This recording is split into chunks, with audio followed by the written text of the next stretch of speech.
Hey everyone, welcome back to my channel. Today in this video we are going to read about dividend decision.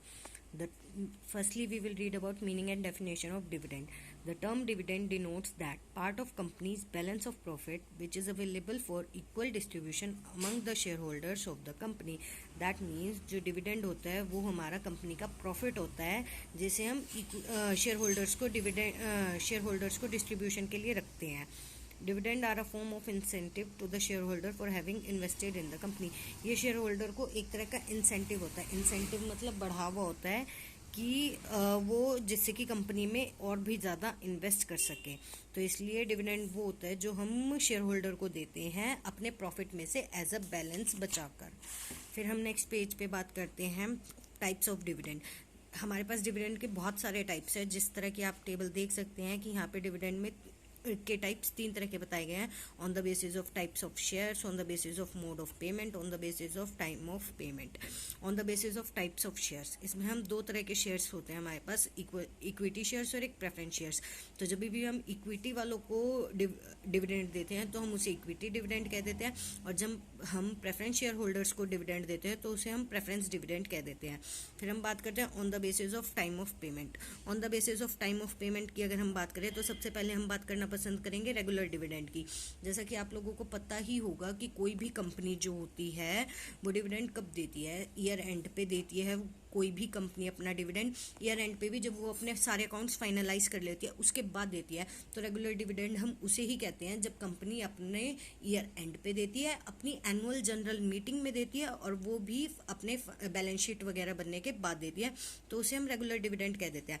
अब बात करते हैं हम interim dividend. Interim dividend फिर हम किसे कहेंगे, अब क्या कहते हैं, कई बार कंपनी जो होती है रेगुलर अपने वर्किंग से इतना ज़्यादा प्रॉफिट कमा लेती है कि उसको कुछ ही टाइम में जो है उसका ईयरली टारगेट जो होता है वो ईयर से पहले ही अचीव हो जाता है. तो इस केस में कंपनी के पास बहुत ज़्यादा प्रॉफिट हो जाते हैं. तो जो बोर्ड ऑफ डायरेक्टर है उनके पास एक रीज़न आ जाता है, मतलब हम ये कह सकते हैं कि बोर्ड ऑफ डायरेक्टर्स ऑलरेडी ये कह देते हैं कि भाई हमारे पास ऑलरेडी इनफ प्रॉफिट है तो हम इसे क्यों ना अपने शेयर होल्डर्स के साथ शेयर कर ले. तो इसलिए वो ईयर एंड होने से पहले ही शेयर होल्डर्स को प्रॉफिट दे देते हैं, और वो जो प्रॉफिट का शेयर देते हैं उसे हम इंटरिम डिविडेंड के नाम से कह देते हैं. फिर नेक्स्ट हम बात करते हैं स्पेशल डिविडेंड. स्पेशल डिविडेंड किसे कहते हैं.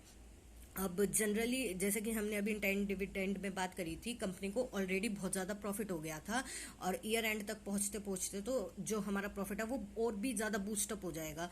तो इस सिचुएशन में कंपनी क्या करेगी, जो अगर ईयर एंड पे अगर कंपनी डिविडेंड देना चाहेगी तो उसका प्रॉफिट तो बहुत ज़्यादा होगा. तो कंपनी शेयर होल्डर्स जो है क्या एक्सपेक्ट करेंगे कि हमें प्रॉफिट बहुत ज़्यादा दो. तो इस सिचुएशन में अगर कंपनी एक ही दम से बहुत ज़्यादा हाई रेट ऑफ डिविडेंड दे देगी तो शेयर होल्डर्स की एक्सपेक्टेशन बढ़ जाएंगी और वो हर साल इतना ही ज़्यादा डिविडेंड एक्सपेक्ट करेंगे. लेकिन हर साल हमारे प्रॉफिट्स जो होते हैं रेगुलर नहीं होते. तो इसलिए हम यहाँ पे इंट्रोड्यूस करते हैं स्पेशल डिविडेंड का कॉन्सेप्ट, कि कंपनी अपना रेट ऑफ डिविडेंड एक पर्टिकुलर फिक्स रखे, हर साल ज़्यादा चेंजेस ना करे. अगर वो पिछले साल 10% दे रही है तो इस साल जो है वो कंपनी 11% का रेट दे सकती है.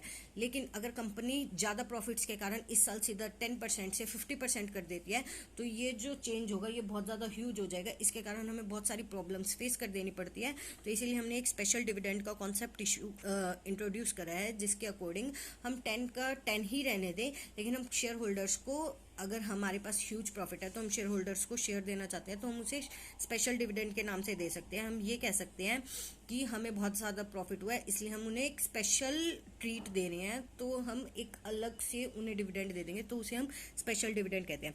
फिर हम नेक्स्ट बात करते हैं on the basis of mode of payment.